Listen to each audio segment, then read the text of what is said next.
we played some 911 calls, and I could see people in tears or listening to those 911 calls. That was the shock and awe and then how our dispatchers got through that and handled that. And then they were able to tell some of their personal stories on things that, 6 months before this call come in about somebody being shot, my husband was accidentally shot and died. And I'm taking this call and putting people through that. So that's what I'm calling the shock and awe.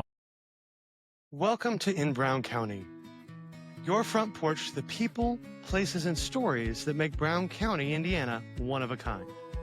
I'm your host, Chris Schneider, and every week, we bring you conversations with local voices, behind-the-scenes looks at events, and the best of small-town life. Whether you're a longtime local or a weekend wanderer, there's something here for you.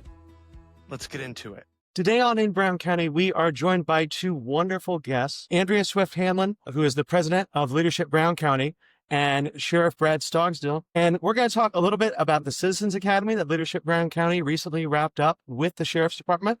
Dive in there on kind of what the idea was behind it and what they're seeking to accomplish in the community. And then talk a little bit more also just about the Sheriff's Department and Leadership Brown County. So thank you so much both for being here. Thank you. You're welcome. Thank you. So I always think it's important to start with getting to know people a little bit, right? Especially in a community that is as small as ours. So Andrea, let's start with you. How did Leadership Brown County come about? And share us a little bit about your personal story and how that all built up.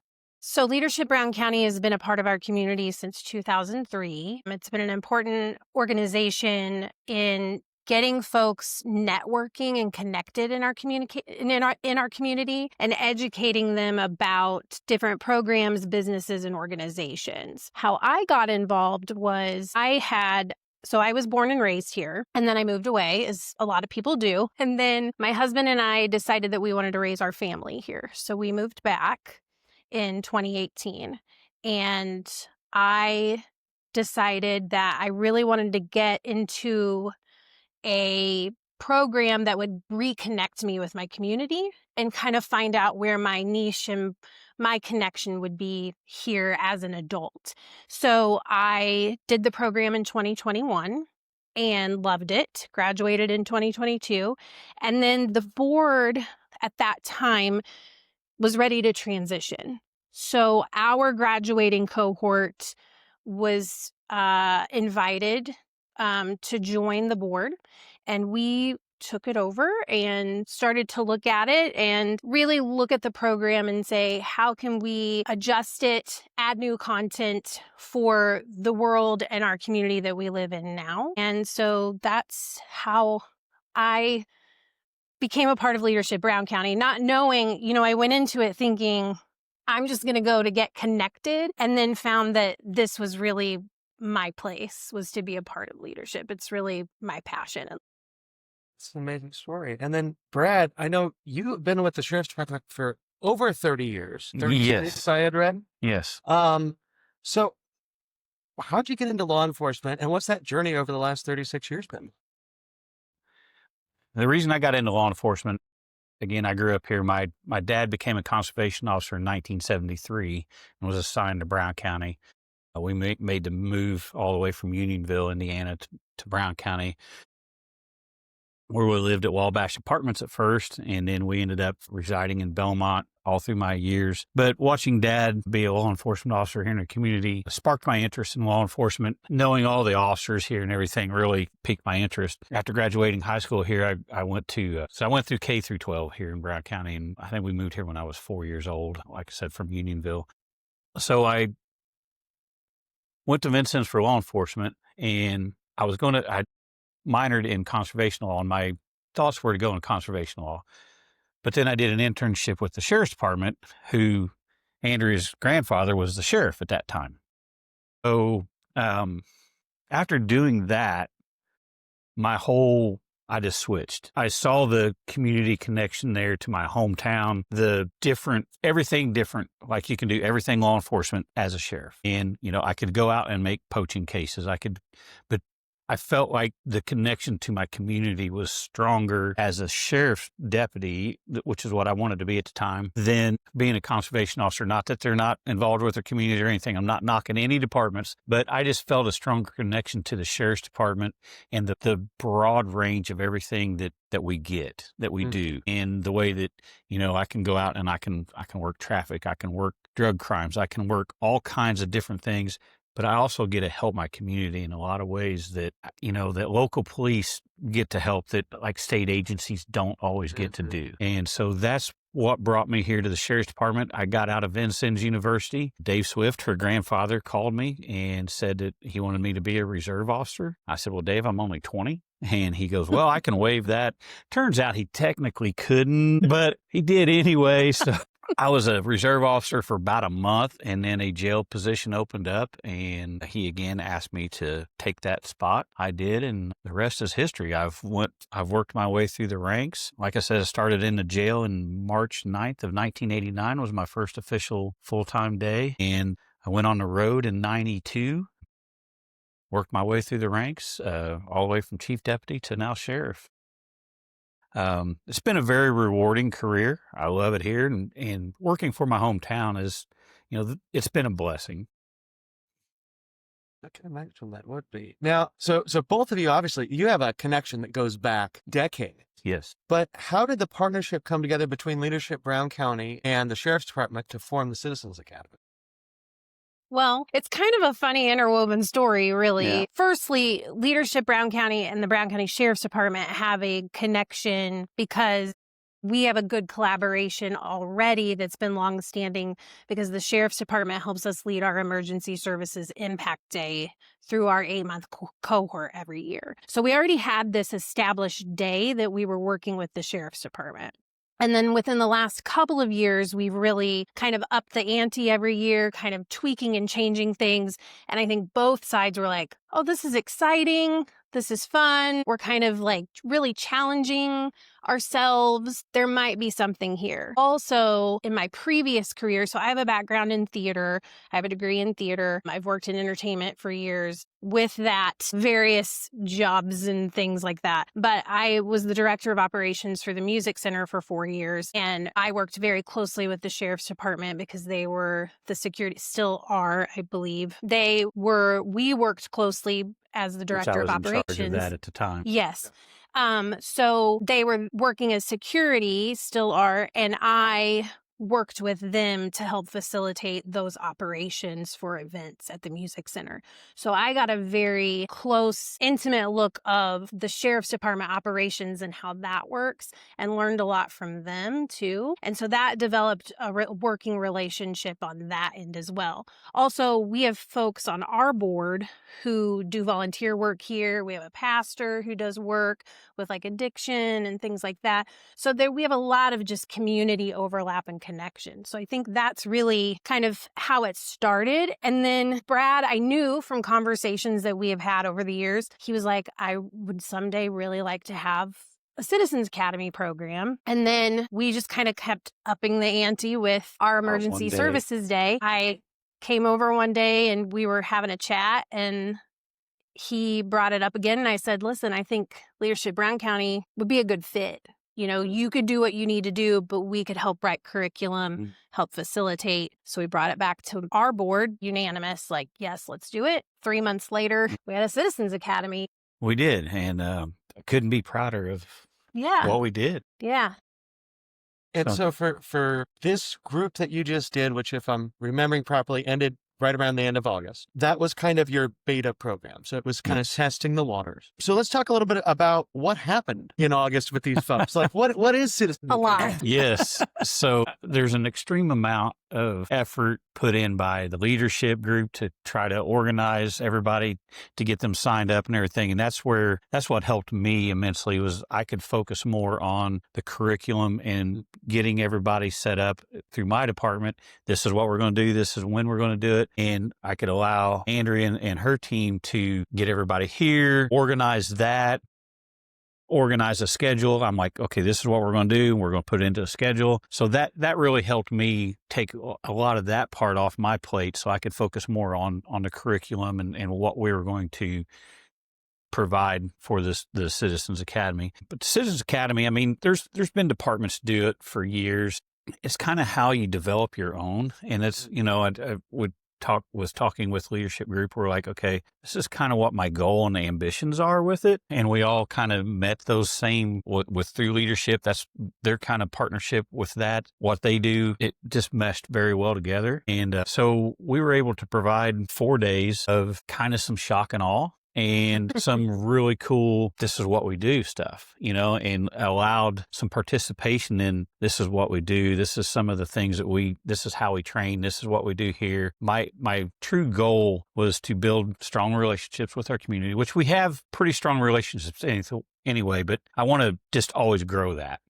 Because we're nothing without our community. Our community is nothing without us. So we have to have that strong bond. And, if you don't have a safe community, you don't have a good community. And if the community is not behind their police force, then we don't have a good police force. So I want to always keep building that bond as long as I'm here. I also, with bringing in certain people, wanted to build advocates for our department that are voices in the community already that are very plugged into the community. That's what I wanted to bring in, is those type of community leaders that can be a voice for us. When, you see these silly social media posts or this or that, where people are saying off the wall stuff, that they can maybe stand up and go, you know what, that's not right. I was there. This is what actually takes place. This is what, this is why the sheriff's asking for that money for his budget, because they need it for this. And that was my ultimate goal, was to collaborate and do a lot of things through this academy. And I think our first one was a huge success. Yeah, we had a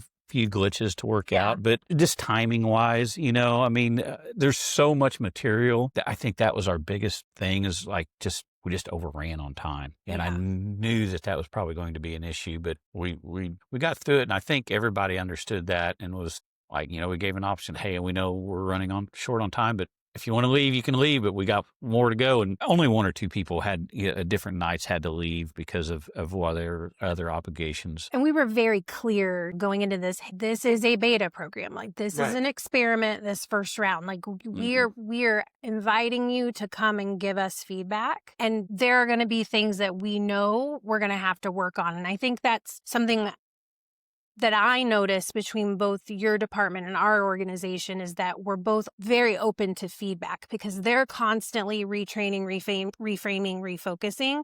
And so are we. We just do it in different frameworks, right? So that's why we work well together. And that's why we could address that with the community members that we invited and say, listen, we want the feedback. We want you to tell us what you liked and what you didn't, what you think we need to change. And we invited specific leaders to come as well. Well, and I think that approach, what struck me as you were talking about was essentially Brown County politics takes place on Facebook. Like, let's be honest. Yes. And a lot of times that nuance isn't there. Right? Because if you spend any time talking with people in government, working with government, you realize there's a lot of nuance there. There's a lot of rules that Facebook often forgets. Yes. And so I think it's really wonderful that you're trying to give some of the leaders here that nuance. And the old saying, my past sheriff, Scott Sutherland, told me, he goes, don't get in and wallow in the mud with the pigs, because you're just all going to get dirty. So we can't always do that. And so for me to always be backlashing at that stuff, of course, they're going to say, well, of course the sheriff is going to backlash at something negative towards him or his department. But when you have other people going, that is absolutely not correct, that makes a difference. And that's where we were hoping to help with that situation. Now, something else you had mentioned that I want to get into, because you said the word shock and awe in relation to some of the activities you were doing. Yes. So what did you guys do that brought people shock and awe? So the first night was about jail and dispatch, is what I wanted to highlight in what I call the unsung heroes of the sheriff's department. Because, when an article comes out in the newspaper about an arrest or everything, the officers that were involved in that arrest are labeled and, the arrest was this and this and this. Well, but what they don't go into was the dispatchers that took the call and how involved, or, if it's a horrendous accident out there, what the dispatchers were hearing and talking people through that to get the officers there, get the EMS there, get the fire there, all that personnel and what they go through on that level. Then on the jail side, we don't ever talk about okay, that bad person that we just arrested that was going through a lot of mental challenges or this or that comes in our facility now and doesn't just come in and get booked in and booked out. They now have to deal with that issue that they were causing out there. Now they're causing a lot of those same issues inside. And so I have a relatively young staff that aren't trained in especially mental health crisis. We do our best, but they're not doctors or anything like that. So they're in here dealing with things that the general public doesn't see ever. And I wanted to highlight them in that. And so we played some 911 calls, and I could see people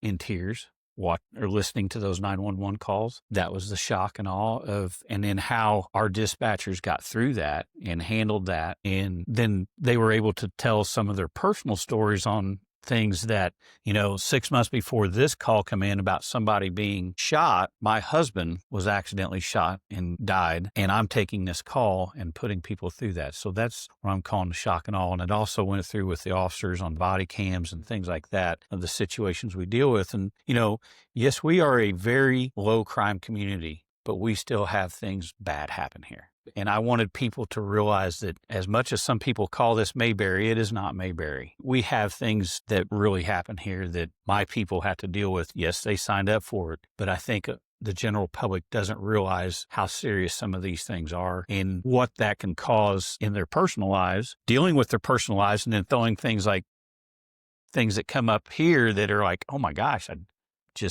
this is hitting home. So then with the jail that first night, then we showed videos of inmates doing certain things, having to go in and get people, put them in the wrap, they're harming themselves, and that we could go in and pummel them, but that's not what we do. So we go in and we have to restrain them. They're fighting full force against my jail officers, and my jail officers are doing nothing but trying to restrain them to keep them from hurting themselves and us hurting them. And for that to be seen, and her mother was one that was like, because her mother's on the county council, that's why I wanted county council people there to say, these jobs are different here. These jobs are different. And these people earn every penny of their paycheck and then some by a lot. And I don't think that gets recognized enough. So that was the first night, and that's why I wanted the first night to be like that. And I think people left here, and then we had following that up to show how much our jail works to help people with addiction issues and things like that come in here. We had a couple inmates come down and talk to our citizens about their life story, what they've gone through, and how our jail staff and the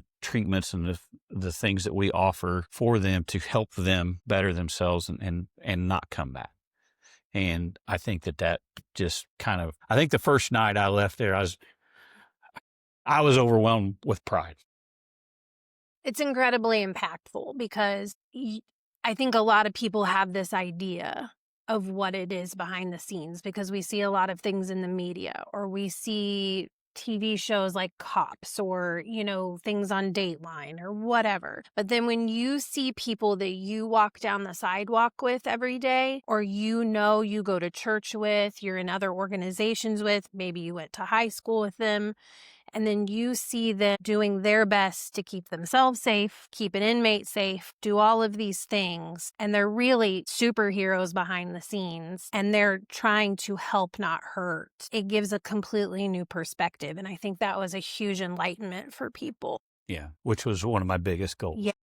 Well, and as you were talking, one of the things that never occurred to me was particularly with regard to dispatchers, right? Because a lot of times you think a dispatcher and then, okay, the cops show up. But we're not Indianapolis, right? There's not a cop on every corner. No. So that could be, probably some of those conversations are a half hour. Yes. Sometimes they're very long. And I think people fail to see that the dispatcher is actually the first responder to a traumatic situation that is being called in, 911. They are the first one to take that call. And what they do with that and how they respond with that can change the outcome of the call completely. If they don't do their job correctly, then the services that are needed at that scene might not get there in a timely manner. I don't think that people realize how stressful that job can be, and that job can be from 0 to 100 with a phone call. And you can go from having one of the slowest days ever to it literally hits the fan. You are now, it's like we don't have enough resources. and they're scrounging and trying to find resources to get us what we need. And the level of skill, the multitasking, I think was very eye-opening for people, that not only are they talking to people who are in distress, right, that are in the emergency situation, trying to keep them calm, they're also typing in information, right? They're calling EMS, fire department, they're on the phone or on dispatch with a police officer. They could be calling another county for backup if it's going across county line. I mean, there's multiple things going on that they have to compartmentalize. On top of the fact, as Brad mentioned, they have their own personal lives and things going on at home that at this moment they cannot think about, that they have to be focused completely in this moment because it is life or death at times. Yeah. And I think that's something that people just don't realize. It is a very stressful job. And it strikes me when you talk about going from 0 to 100 in a lot of these cases, right? Because Yes. I'm sure there are plenty of nights where, okay, Very slow night. people are sitting around, nothing's really going on, and then, oh my God, here's a crisis. We have to deal with this immediately. It's huge stress. Yes. And it's that has to be abrupt for people in your department. It is, and the old saying that nothing good happens after midnight is very true. I used to own cars, and I tell people that all the time. And full moon is a thing. Absolutely. It is. And that's the thing is, like, yes, you can be having a very slow night. And even if you have like one bad crash out here on 46, that totally messes things up. But then you have a influx of 911 calls, even though they're pretty certain, okay, they're calling about the same one. They have to go through each one of those calls to make sure that that is not a secondary crash somewhere from the scene or from somewhere else, to make sure that, oh, that's just the one crash we're talking about. And then there's one out on 46 West, because it can happen, especially when you're having inclement weather and things like that, boom, boom, boom. When all of a sudden you have icy roads, we'll have multiples crashes everywhere. And they're having to keep all those separated and sorted out. And it is truly a multitasking job up there. Of all the jobs in the sheriff's department, that is the one that I'm just like, no, I couldn't do that job. And so it occurs to me, we're a rural tourist community, right? Yes. So there are, I think, 2 million tourists plus a year that come through here. There are 15,000. As they say. So it has to also be true that a lot of the people that your department interacts with have no clue where they are, what's going on. Correct. Birds are in the roads. Very correct. And that's the thing. Our public services, fire, EMS, and police are set up for that 15, 16,000 people. But then on, coming up these weekends, we're going to be at 80 to 100,000. Well, our public services don't grow, but our population does during that time. Now, it doesn't bring in a lot of criminal element. Our tourism doesn't. Occasionally, a drunk driver or maybe a domestic situation at one of the hotels or the campground or something like that. But typically it doesn't bring in a criminal element, but it brings in a element of there's a lot more people. Now we're having more EMS runs, medical issues, whatever wrecks we have, because our traffic volume is so much higher now. So it does bring a lot of added work and stress to our department with that, and the fire services and the EMS, just because there's so many more people in town that we're not on a daily deal with all the time. Yeah. And like I said, though, the tourism, people don't know where they are. And Brown County is a very unique lay of the land kind of county, so. I mean, I've lived here now 5 years full time, and there are still roads I go on and I didn't even know they were there. Yeah. Turning back a little bit towards Citizens Academy, because I know there was a lot of focus on unsung heroes, on kind of stresses and the inner workings of the department. But I also heard you guys were doing shooting ranges, driving courses, getting into a lot of potentially the more fun training. We did. So we did, the first night was jail dispatch, kind of shock and awe.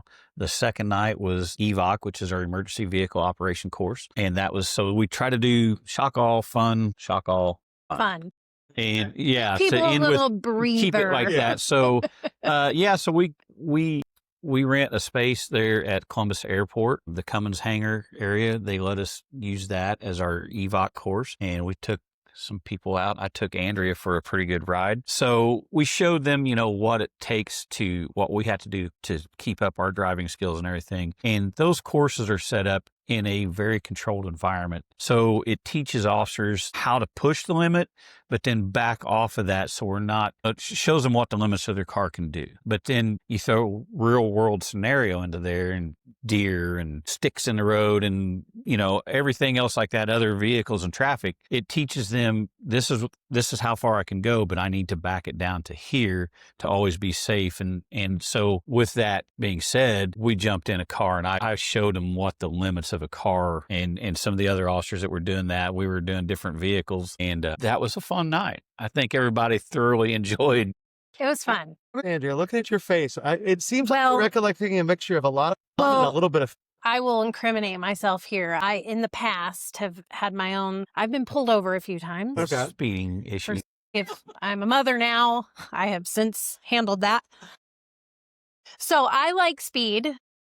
So it was really fun. And I also was filming content for leadership too. So I had to be very quiet during our ride. But I said some very colorful words after my ride It was, when the it was cameras funny. were off. But yeah, it was really fun. But the cool part of it too is like, it's fun. You get the adrenaline, but you also, there's this understanding of like, there's a technical aspect to this too, talking about like feathering brakes and gas and not crossing your arms when you're turning and all of these things to, because things can happen. Shuffle steering, threshold braking, evasive maneuvers, you go into, we have a cone course set up, and it was funny. Andrea, she said a couple things I laughed pretty hard at the end of her ride.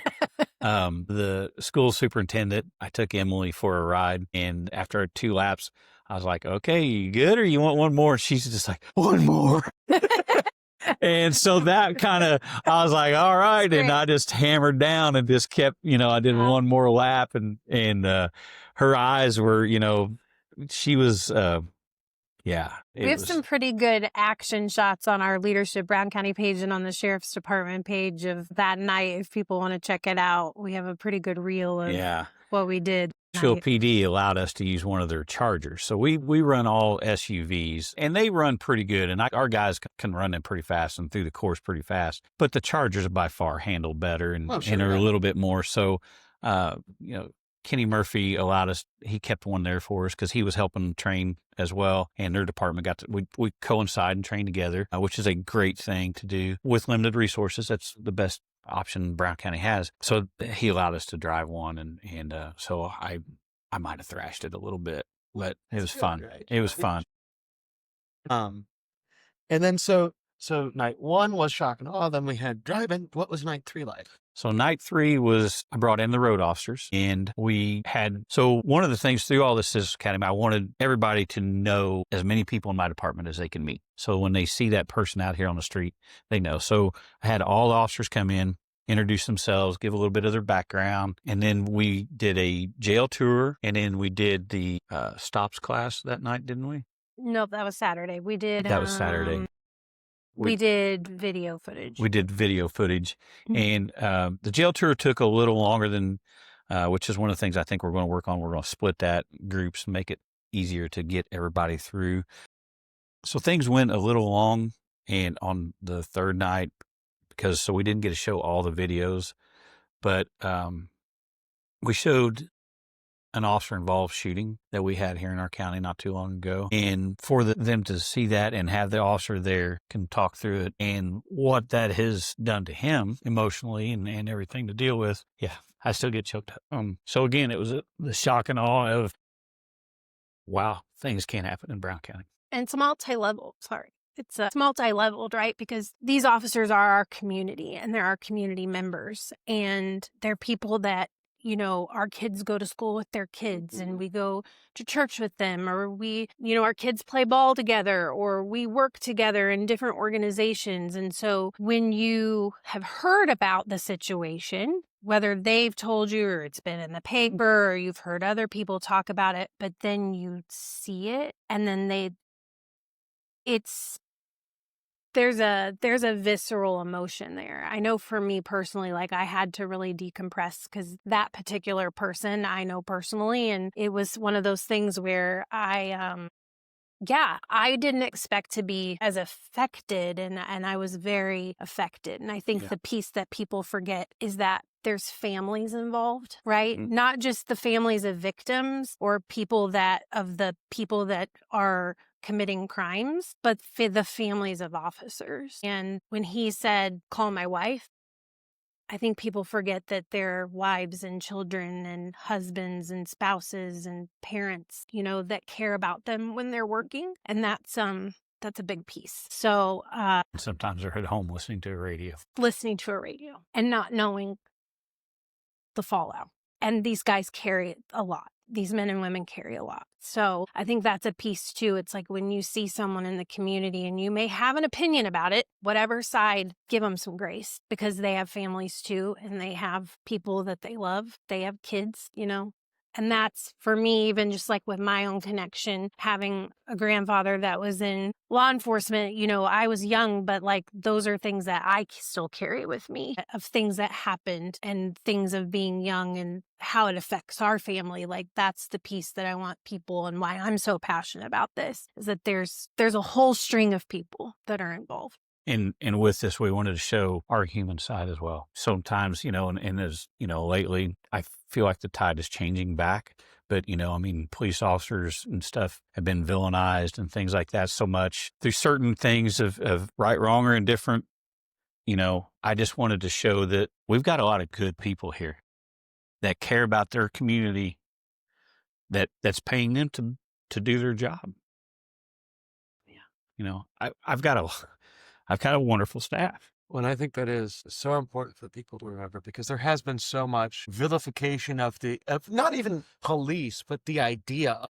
Yes. Right? Yeah. That you can't let that overshadow the actual people that are doing the job. Yes. And I think that does get overshadowed a lot, and through this, like the officers and the dispatchers and the jailers, the jail officers, the mental health crisis that we're dealing with now and what they deal with a lot of times back there we have inmates that, pardon how gruesome this or that, but are literally throwing feces at our jail staff that are doing things that you can't even imagine that they're having to see and witness and then deal with. And then the amount of, I was on a motorcycle fatality yesterday, the amount of unnatural death that our officers see on a regular basis is so traumatic that they're dealing with traumatic situations all the time. And I think people fail to realize that, yes, we signed up for it. Yes, we get paid to do it. Not enough, but I think people don't realize the emotional stress that can put on people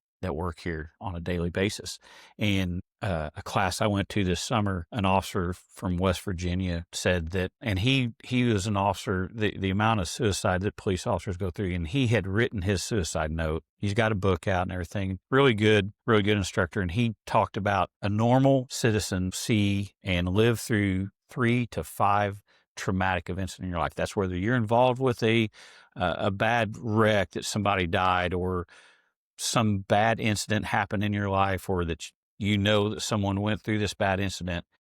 A 25-year veteran police officer will experience around 500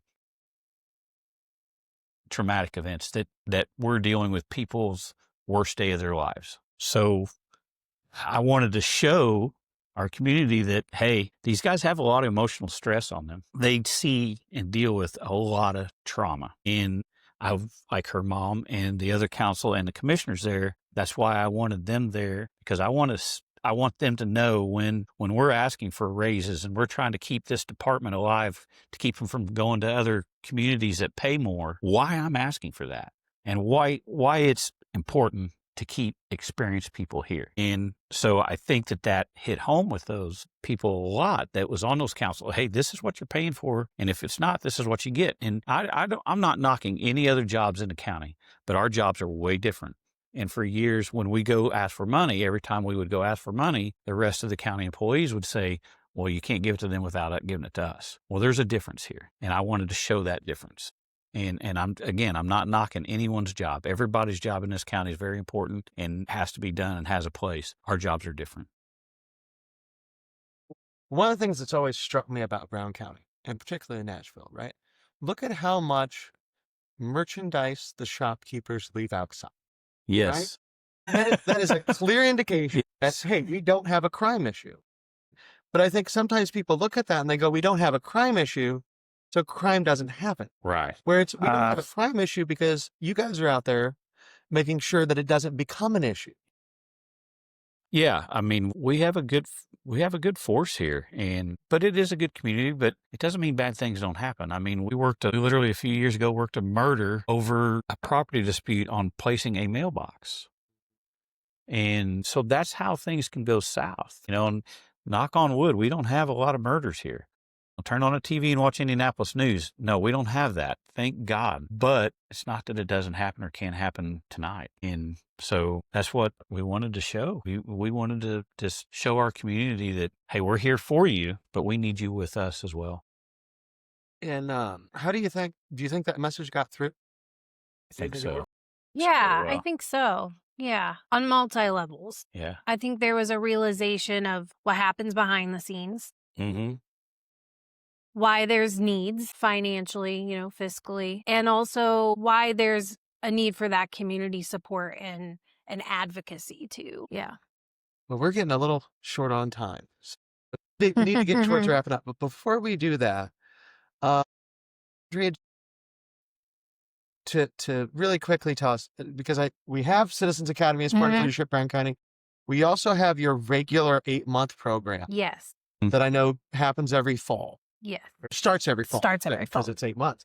So just give us a real brief overview of that.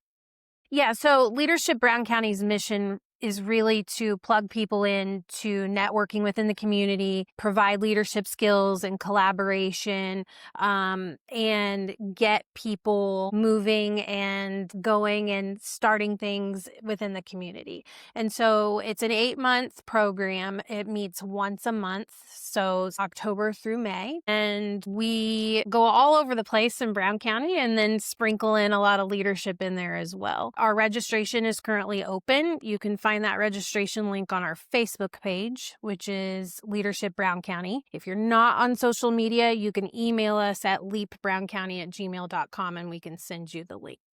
Perfect. And so for everybody listening, watching, we'll have all that information in the show notes on how to get in touch with Leadership Brown County. And then we'll also put links to the Sheriff's Department's website and all that if you want to get a hold of Brad. Now, with the Citizens Academy, we did the beta. From what I hear, you guys are thinking about doing this again next spring. 100%. Yeah, there's no question. We just don't know We're going to. when yet. We're going to do that. I think we're going to work on I'd thought about 2 a year, but so much to do. I think maybe if we can expand the class size now and get in, maybe 5 to 10 more people where we can, make a bit larger impact and do that. I believe that's probably our goal.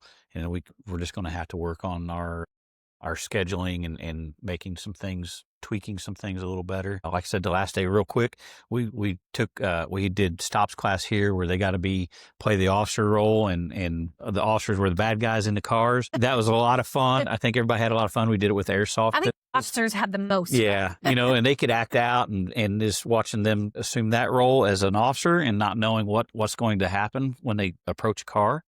And then we transitioned out to, we watched more videos where the officers were here and got to talk about a lot more videos of some serious calls, very serious calls, pursuits where our officer crashed in a pursuit and things like that. A lot of serious stuff. That was was supposed to be the third night, but we just ran so short on time. Then we transitioned out to the range and we got to show them what it takes for us to qualify, what we have to go through, taught them a lot of weapons safety.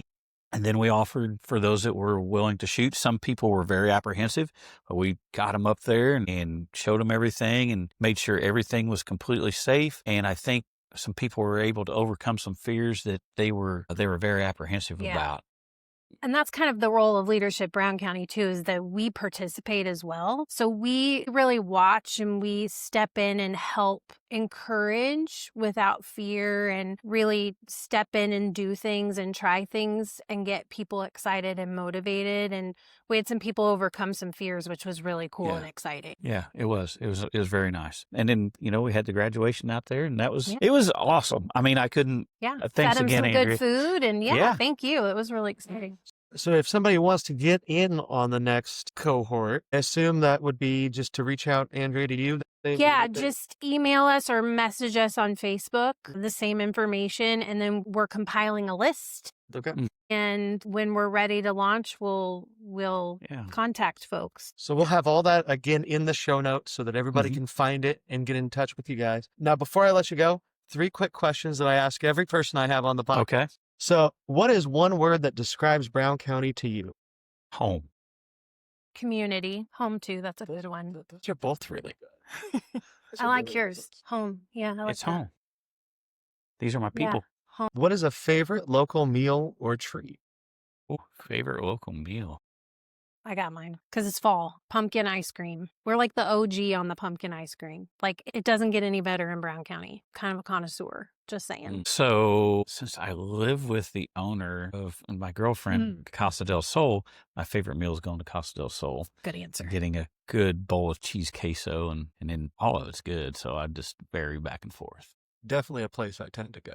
Yeah. It's great. Taco Tuesday. Tacos. Last question. What is your golf course? Are you still thinking? Go for it.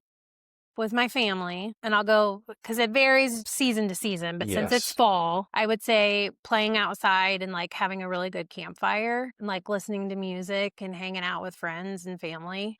I have a 6-year-old, so he's down for like a weenie roast and like s'mores. And so that's been our vibe this fall. So that's probably my favorite thing to do this time of year. Obviously for me, outdoors, anything, but, in the spring, a good morning of turkey hunting and mushroom hunting is amazing. Summertime, just being outside and family and a good cookout. But coming up here, a good Saturday morning sitting in a tree stand, can't beat it, Well, Andrea, Brad, thank you guys both so much for taking the time to be on the podcast. I really appreciate it. And I really hope that everyone listening can take away some of the insights that the folks in your Citizens Academy got and have a little bit better understanding of what goes on here and how the Sheriff's Department really helps to serve the community.